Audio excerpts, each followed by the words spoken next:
रात के 1 बजे थे। मैं प्रोफेसर नंद कुमार को फौरन अस्पताल ले जा रहा था। उन्हें हार्ट अटैक आया था। वे अपने घर के लिविंग रूम में बैठे अपनी किताब पढ़ रहे थे और अचानक उन्हें अटैक आया और वे अपने चेयर से गिर पड़े। मैं आदित्य, प्रोफेसर साहब का पड़ोसी। जिस वक्त ये सब हुआ तब मैं अपनी गैलरी में टहल रहा था। तब अचानक मेरी नज़र उनके घर पर पड़ी और मैंने देखा कि वे अपने लिविंग रूम में बैठे हुए अपना पाइप पी रहे थे और साथ ही कोई किताब पढ़ रहे थे। पढ़ते पढ़ते अचानक उन्होंने सामने देखा और तुरंत ही अपनी चेयर से गिर पड़े। मुझे पता चल गया था कि उन्हें हार्ट अटैक आया है, इसलिए मैं फौरन उनके घर गया। जहां तक मुझे पता था वे अपने घर में अकेले रहते थे, इसीलिए बिना समय गवाए खिड़की का कांच तोड़कर मैं उनके घर घुसा।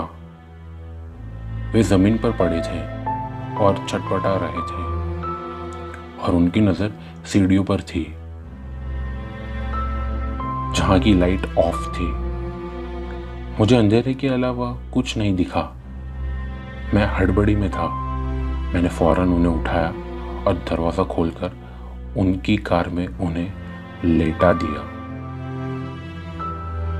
और फिर मैं वापस उनके घर के अंदर गया और चाबी ढूंढने लगा। मैं यहाँ वहाँ देख रहा था पर चाबी मिल ही नहीं रही थी।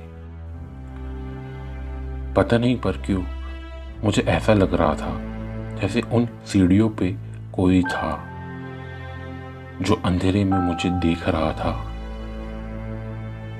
पर मैं जल्दबाजी में था, इसलिए मैंने ज़्यादा गौर नहीं किया और चाबी ढूंढने लगा। अचानक मेरी नज़र उनकी चेयर पर पड़ी। चाबी वहाँ ही थी। मैंने बिना समय गवाए कार में बैठा और उन्हें सिटी हॉस्पिटल ले जा रहा था। उनकी हालत और ख़राब हो रही थी।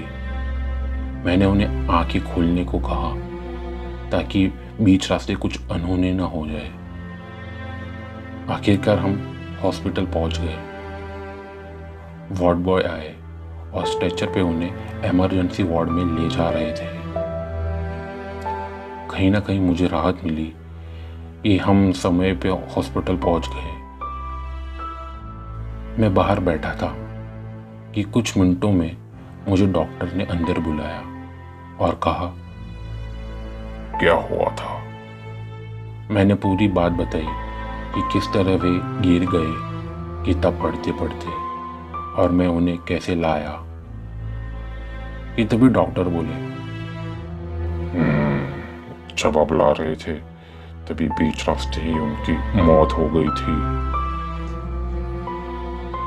क्या? मैं पूरा दंग रह गया और बहुत निराश भी था कि मैं इतनी कोशिश करके भी उन्हें समय पे हॉस्पिटल ना ले जा सका। डॉक्टर ने मुझे उनकी सारी फॉर्मेलिटीज के बारे में बताया और मैंने फीस भर दी। इसलिए मैंने उनकी डेड बॉडी को फ्रीज़र में रखवाया और उनके तमाम रिश्तेदारों को सूचना देने के लिए मैं फिर उनकी ही कार से वापस उनके घर गया। कार चलाते चलाते मुझे फिर से वही सीढ़ियों वाला दृश्य दिखाई देने लगा। पहली बार बहुत घुटन सा लगने लगा, बहुत नर्वस फील करने लगा। ये सोचते सोचते मैं उनके घर पहुंच गया। गाड़ी पार्क की और दरवाज़ा खोल के मैं अंदर गया। मैं सभी ड्रॉवर्स चेक करने लगा पर कोई कॉन्टेक्ट नहीं मिला।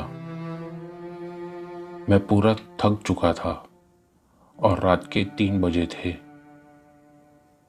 मैं उनकी चेयर पे बैठा और थोड़ा रिलैक्स होने के लिए मैंने अपनी सिगरेट जलाई।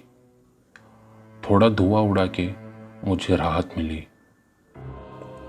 और मैं टेबल पर सभी डायरीज देखने लगा ताकि कुछ कॉन्टेक्स्ट मिल जाए पर किसी में भी कोई कांटेक्ट नहीं था।